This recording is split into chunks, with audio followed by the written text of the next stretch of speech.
नमस्कार. कल्पनाच किचनमध्ये तुमचं सर्वांचं स्वागत. आज मी तुमच्याबरोबर कुरकुरीत कारलं ही रेसिपी शेअर करणार आहे. मी 3 कारली घेतले करायसाठी, पण आता व्हिडिओसाठी मी एकच करून दाखवते. मी पहिला ती स्वच्छ धुवून घेतली, उभी चिरली, ती बिया काढल्या आणि आता मी ते बारीक पीसेस करते, जेणेकरून आपल्याला कुरकुरीत करता येतील त्या. आता मी ह्याच्यात मीठ घालते 1 चमचा आणि 15-20 मिनटं हे मीठ लावून मी ते कारलं बाजूला ठेवते. ठीक आहे, म्हणजे त्याला पाणी सुटेल त्या मिठामुळे. आता इकडे मी हळद, मिरच्याची बुकी आणि तांदळाचं पीठ या 3 गोष्टी घेतल्यात. आणि त्यात मी कारलं ते हे करून ठेवलं होतं ना मीठ लावून, त्याचा घट्ट मी त्यातलं पाणी झालं बघ केवढं निघालंय ते सगळं काढते. जरा कडूपणा पण कमी होईल त्याचा आणि एकदम घट्ट पाणी अजिबात राहिलं नाही पाहिजे. आणि आता मी हे हळद, मिरच्याची बुकी आणि तांदळाचं पीठ हे मिक्स करते. तुम्हाला मीठ घालायची गरज नाही आहे, कारण मीठ आपण ते घातलं होतं पहिला. पण जर तुम्हाला वाटलं की नाही कमी पडते तर थोडंसं मीठ घालू शकता तुम्ही, पण अदरवाईज इट इज फाईन, मीठ घालायची गरज नाही आहे. आता हे चांगलं मी मिक्स केले. आता ते सगळं ते तांदळाचं पीठ हातानेच ते हे करा,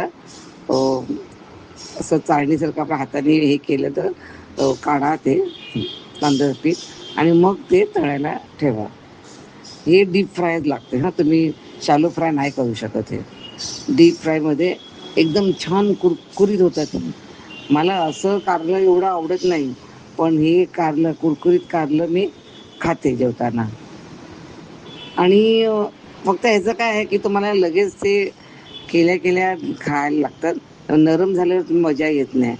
आणि जर तुम्हाला नंतर खायचं असेल तर एअरटाईट कंटेनरमध्ये ठेवा, म्हणजे ते चांगलं कुरकुरीत राहते.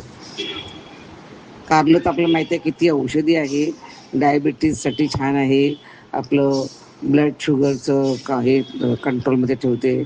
नंतर खूप त्याचे फायदे आहेत कारल्याचे, तर खावं ते मधून कारलं.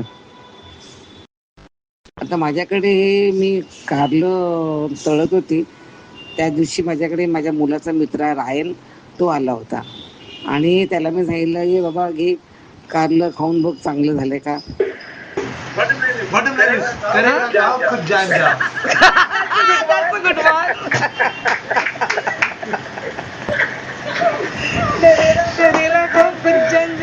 तुम्हाला आजची रेसिपी आवडली असेल तर लाईक, शेअर आणि सबस्क्राईबचं बटन प्रेस करायला विसरू नका.